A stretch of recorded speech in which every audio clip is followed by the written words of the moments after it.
Hola, Dios te bendiga. Bienvenido a este tu espacio, una palabra al corazón en viernes de reflexión. Espero que sea de mucha bendición para tu vida. Recuerda compartirlo con tus familiares, amigos y conocidos para que también toque a su corazón. Con su hermano y amigo Leonel Gamarra, desde la Estrella Antioquia, Colombia, te damos la bienvenida a este corto espacio. Bendiciones. Bendiciones, mis amados hermanos, muy buenos días, tarde, noche, dependiendo del lugar y el horario y espacio que usted tome para escuchar esta enseñanza del día de hoy. Espero ser un poco breve, aunque de pronto el video se me extienda un poquito. El día de hoy vamos a responder a una pregunta. ¿Mintió Abraham por no haber dicho que Sara era su esposa? Bueno, escucho la gran mayoría de predicadores manifestar que Abraham obviamente miente al respecto. Posición que no comparto por algunas razones que voy a manifestar a continuación. Abraham tiene obviamente una reacción natural de supervivencia que cualquier ser humano tendría a la hora de mirar un peligro, y los que tememos a Dios tratamos de buscar o encontrar una solución sin precisamente ofender a Dios o pecar contra nuestro Dios. Y creo que Abraham encuentra una solución correcta a un problema que había en su época, donde no había temor de Dios, a los lugares donde él iba a ir después de que Dios lo llamó de salir de su tierra y de su parentela. Una mentira se constituye en mentira cuando lo que se expresa no es verdad. Pero si lo que estoy expresando es verdad, no tiene que ser mentira, aunque no exprese otras verdades que puedan haber en mi vida. De hecho, nosotros nunca expresamos toda la verdad de las cosas en nuestra vida. ¿Sí? Tú tienes asuntos que te queda reservado para ti por alguna razón, ¿cierto? Cuentas unos aspectos y otros no. Y el hecho de que no cuentes toda tu vida a todo el mundo no significa de que tú eres un mentiroso. Habrán razones por las cuales tú no cuentas algunas cosas de tu vida. Lo importante es que lo poco o mucho que lleguemos a contar siempre sea verdad. Esta situación donde Abraham dice que Sara es su hermana, la encontramos en dos pasajes en el libro de Génesis, una en el capítulo 12 y otra en el capítulo 20. Y en ningún resto de la Biblia yo puedo encontrar que Dios haya acusado a Abraham de mentiroso. Por el contrario, siempre se resaltan unas hermosas cualidades de Abraham. Con eso no estoy diciendo que Abraham nunca haya pecado, porque todos hemos pecado, ¿cierto?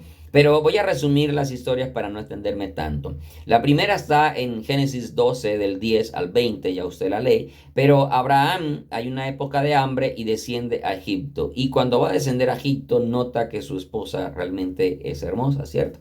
Y como a veces pasa en nuestra vida, como que no notamos las cualidades hermosas que tienen nuestras parejas. Pero él dice, bueno, cuando te vean los egipcios me matarán a mí y a ti te reservarán la vida. Ahora vamos a llegar a este compromiso. Dirás de mí, mi hermano es, para que me vaya bien a mí por causa tuya y viva mi alma, ¿cierto? Y efectivamente cuando llegan a Egipto, Faraón, los príncipes, ven que Sara es de hermoso aspecto. Y fue llevada Sara a la casa de Faraón. E hizo bien Abraham esta situación. Tuvo ovejas, tuvo vacas, tuvo asnos, tuvo siervos, tuvo criadas, tuvo camellos. Y aquí encuentro la primera razón. ¿Cómo Dios va a bendecir a un hombre mentiroso? ¿Cómo va a prosperar a un hombre mentiroso? Creo que Dios nunca haría tal cosa. Sin embargo, Dios viene y hiere a Faraón con plagas a causa de Sara, su mujer. Faraón obviamente se molesta y no le da, pareciera ser, la oportunidad de expresarse a Abraham. Sin embargo, le entrega a Sara, su mujer, y le dice, vete, ¿cierto? Y manda y da orden a su gente que acompañen a Abraham y a su mujer y que salga con todo lo que tenía. Es decir, hay una protección ahí de parte de Faraón para no ir a tocar a este hombre, ¿cierto? En el capítulo 20 encontramos la otra historia y es con el rey Abimelech de la región de Gerar. También sucede la misma situación, llega y dice que es su hermana. Y aquí quiero hacer como un paréntesis, ¿no? Parece ser que Abraham, donde quiera que llegaba, no esperaba a que se le preguntaba qué eran, sino que ellos llegaban y manifestaban un vínculo que tenía, un parentesco que había en ellos, ¿cierto? Como cuando tú llegas a cualquier lugar con tu esposa, con tu hermano, con tu amigo, y tú antes de que te pregunten quién es, tú dices, mira, te presento a mi esposa, te presento a mi amigo, te presento a un hermano. O sea, tú mismo lo manifiestas. Parece ser que esa fue la forma como Abraham llegaba con Sara, manifestando antes de que se le preguntase. porque las expresiones que nos dejan los reyes ver da a entender así. En Génesis 12, Faraón dice, ¿por qué dijiste es mi hermana? No dice, ¿por qué me respondiste cuando te pregunté que solamente era tu hermana? Dice, ¿por qué me dijiste? ¿Cierto? O sea, hay una expresión como que nace de la voluntad de ellos de expresarlo antes de que llegue a suceder. Entonces, Abimelech viene, la toma, ¿cierto? Y Dios viene, le aparece en sueño a Abimelech y le dice, muerte eres a causa de la mujer que has tomado porque es casada con marido. Obviamente Abimelech dice, ¿cómo es esto? Si yo con inocencia he hecho esto. Y Dios le dice, por eso también te detuve de pecar contra mí, porque sé que lo has hecho con integridad de corazón. Si no la devuelves, vas a morir tú y los tuyos, ¿cierto? Efectivamente, el rey se levanta, en la mañana le cuenta a sus siervos y luego manda a llamar a Abraham. Y en el versículo 9 dice que Dios llamó a Abimelech a Abraham y le dijo, ¿qué nos has hecho? ¿En qué pequé yo contra ti? Que has traído sobre mí, sobre mi reino tan grande pecado, lo que no debiste hacer has hecho conmigo. Dijo también Abimelech a Abraham, ¿qué pensabas para que hiciese esto? Y aquí vemos que Abraham tiene la oportunidad de expresarse al respecto. Y en el versículo 11 ya Abraham comienza a dar la respuesta y dice, Abraham respondió, porque dije para mí, ciertamente no hay temor de Dios en este lugar y me matarán por causa de mi mujer. Óigase bien, la razón por la cual él no estaba expresando que también era su mujer era porque no había temor. Usted puede decir, pero Dios lo protege, Dios lo guarda, etcétera. Es cierto, claro que sí, pero había un propósito de parte de Dios. ¿Y cuál era el propósito? Llevar temor de Dios a este lugar. ¿Y cómo vemos que este propósito se cumple? Bueno, en el versículo 8 dice que Abimelech se levantó de mañana y llamó a todos sus siervos y dijo todas estas palabras en los oídos de ellos y temieron los hombres en gran manera. Es decir, el que Abraham no hubiese manifestado no solamente le guardó su vida, que no hubiese manifestado que Sara también era su esposa, le guardó su vida y lo prosperó y lo bendijo, sino que también a causa de esto Dios se manifiesta a Abimelech y genera temor en el corazón de Abimelech y de todos sus siervos, ¿cierto? Se cumple este propósito. El que Abraham no hubiese manifestado otra verdad, porque no es la misma verdad, son verdades diferentes, distintas y absolutas porque son totalmente ciertas. Entonces, él manifiesta esto, ¿cierto? No hay temor. Y efectivamente, repito, ese temor se ve reflejado en el versículo 8. Y dice en el 12, volviendo al 12, y a la verdad también es mi hermana, hija de mi padre, mas no hija de mi madre, y yo la tomé por mujer. Es decir, que Abraham tenía dos verdades con Sara, una que era su esposa y dos que también era su hermana. El hecho de que no haya contado estas dos verdades no significa que está mintiendo, porque no vemos que él haya negado, que se le haya preguntado y haya negado, venga, pero parece que es tu esposa, y él ha dicho, no, es mi hermana. No vemos eso, ¿cierto? Repito, parece ser que nace de la voluntad de ellos de presentarse siempre como hermanos al lugar donde llegaban por la falta de temor de Dios en la gente, ¿cierto?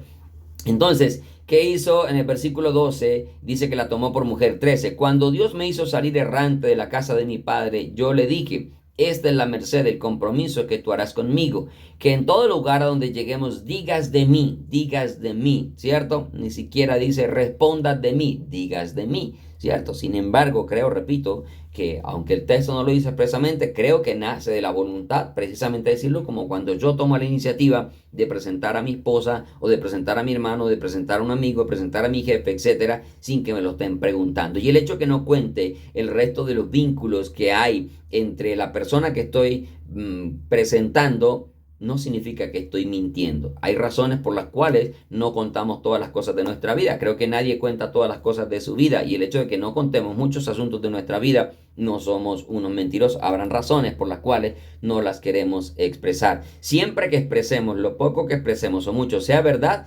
no estamos mintiendo, porque se convierte en mentira cuando lo que estoy expresando realmente no es ajustado a lo que es verdadero.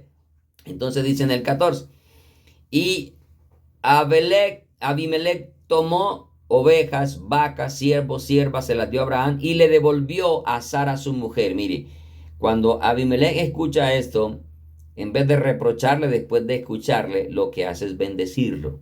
Entonces Dios no puede bendecir a un mentiroso, ¿cierto? Cuando Abimelech escucha esto, no los vuelve a reprochar. le reclama inicialmente y cuando ya recibe la explicación, considero que Abimelech entiende también que Abraham no le está mintiendo, sino que simplemente no, por causa del bienestar de él y la falta de temor en ellos, no manifestó esta segunda verdad absoluta y lo que hace es bendecirlo, ¿cierto? Y dijo Abimelech, he aquí mi tierra está delante de ti, habita donde bien te parezca, escoge el lugar donde tú quieras vivir, ¿cierto? Y a Sara dijo, he aquí he dado 1000 monedas de plata a tu hermano. Mire que Abimelech entiende que aquí hay dos verdades. Le dice, le devolvió a Sara su mujer, toma a tu mujer. Luego se dirige a Sara y le dije, mira, a tu hermano le he dado 1000 monedas de plata. O sea, como una compensación por esta situación que se ha presentado. Cuando usted lee efectivamente ese versículo en otra versión dice, y le dijo a Sara, mira, le entrego a tu hermano 1000 piezas de plata en presencia de todos estos testigos para compensarte por cualquier daño que pudiera haberte causado. Esto resolverá todo reclamo contra mí y tu reputación quedará limpia. Mire cómo entiende este hombre la situación, que lo que hace es bendecir, recompensar, retribuir, incluso evitar que se haya una mala reputación con relación a Sara, su mujer, ¿cierto? Entonces, en el versículo 17 dice, entonces Abraham oró a Dios y Dios sanó a Abimelech y a su mujer y a sus siervas y tuvieron hijos. Es decir, Dios también escucha a un mentiroso, le responde, concede lo que ha pedido, etc. Y cuando Dios le dice a Abimelech que devuelva a su mujer, le dice, es profeta, llorará por ti. Dios está respaldando. Entonces es un mentiroso y considero que no es así. Entonces Dios había cerrado la matriz precisamente a causa de Sara, la mujer de Abraham. Y repito, en ninguna parte de la Biblia vemos que algún siervo de Dios, otro profeta, haya mencionado que Abraham hubiese mentido al respecto. Y veo que Abimelech, que escucha las razones, la explicación que Abraham le da, comprende perfectamente que a Abraham le dice, toma a tu mujer, y luego se dirige a Sara, a tu hermano le di 1000 monedas de plata en compensación, ¿cierto? Reconoce esas dos verdades absolutas. Ahora, Dios no es hombre para mentir. Y si Abraham mintió por no haber contado esta segunda verdad absoluta, entonces Dios mandó a mentir a Samuel cuando fue a ungir a David por rey. Leamos esto en 1 Samuel, capítulo 16. Usted puede leer toda la historia hasta el versículo 13. Pero voy a leer algunos versículos nada más. En el versículo 1 dice, dijo Jehová a Samuel, ¿hasta cuándo llorarás a Saúl habiéndolo yo desechado para que no reine sobre Israel? Llena tu cántaro de aceite y ven, y te enviaré a Isaí de Belén, porque de sus hijos me he provisto de rey. Y dijo Samuel, ¿cómo iré? Si Saúl lo supiera, me matará. Reacción natural. Veo el peligro y llovió. Es una reacción natural del instinto de supervivencia que nosotros llamamos o conocemos. De que yo veo un peligro, inmediatamente reacciono, ¿cierto? Y obvio, Samuel sabía quién era Dios. Protector, salvador, que era escudo, etcétera, pero dice, me matará, reacción natural. ¿Y qué dijo Dios? Dios no le dice a Samuel, ¿no confías en mí? ¿Acaso no soy yo Dios, todo guardador y protector, que puedo destruir a todos tus enemigos? No, Dios le dice, listo, porque Dios sabe comprendernos, sabe que somos humanos, ¿cierto? Listo, mire la respuesta de Dios. Dios lo había mandado a ungir. El propósito principal o la verdad principal o no principal, la primera verdad es vaya a ungir a David como rey. Y dice Dios, le responde en el versículo 2, Jehová respondió, toma contigo una becerra de la vacada y di, a ofrecer sacrificio a Jehová he venido. ¿Cómo así? Dios entonces está mandando a mentir a Samuel. Porque no le digo, vaya y diga, voy a ofrecer sacrificio y a la vez a ungir a David por rey. No. Le digo, vas a decir entonces una de estas dos cosas. O esta segunda verdad que te voy a mandar a hacer. Vas a ofrecer sacrificio. Efectivamente en el 3 dice, y llama a Isaí al sacrificio, y yo te enseñaré lo que has de hacer, y me ungirás al que yo te dijere. Dos verdades. Una, ofrecer sacrificio. Dos, a ungir al que Dios le iba a decir que iba a ofrecer sacrificio. En el 4 dice, hizo pues Samuel como Jehová lo mandó, y luego que llegó a Belén, los ancianos de la ciudad salieron a recibirlo con miedo y dijeron, ¿es pacífica tu venida? Y él respondió, sí, vengo a ofrecer sacrificio a Jehová. Entonces miente Samuel porque no dijo la otra verdad que iba a hacer. No, Samuel tampoco miente y Dios tampoco es un mentiroso y no lo mandó a mentir, pero conoce la reacción natural, el instinto natural nuestro, el miedo, el temor natural de que ciertas situaciones nos causan temor, pero encontramos una solución sin pecar contra Dios. Buscamos una alternativa sin pecar contra Dios y Dios le da una a Samuel. Abraham encuentra en esas dos verdades una alternativa, pero acá Dios le da la alternativa a Samuel. Y la alternativa es ofrecer sacrificio. Efectivamente, Samuel llama a Isaí al sacrificio y comienza a llamar a sus hijos para ungirlos por rey. Bueno, ya sabemos de ahí para adelante el resto. Pero mire, Dios le dio una alternativa a Samuel y eso no significa de que Samuel haya mentido porque no haya dicho las dos cosas que fue a hacer, ¿cierto? Sino una de ellas. Y la otra se hizo ya cuando estaba allá en medio de la familia de Isaí. Espero que haya sido de pronto un poco claro al respecto con relación a esto. Y yo considero que uno debe tener mucho temor a la hora de acusar a alguno de los siervos de Dios con relación a algo sin analizar realmente muy bien el contexto de las situaciones y de lo que está pasando y los propósitos también que allí se cumplen. Te mando un abrazo grande a la distancia. Que Dios te bendiga. Shalom y Maranata, que es paz y Cristo viene. Amén.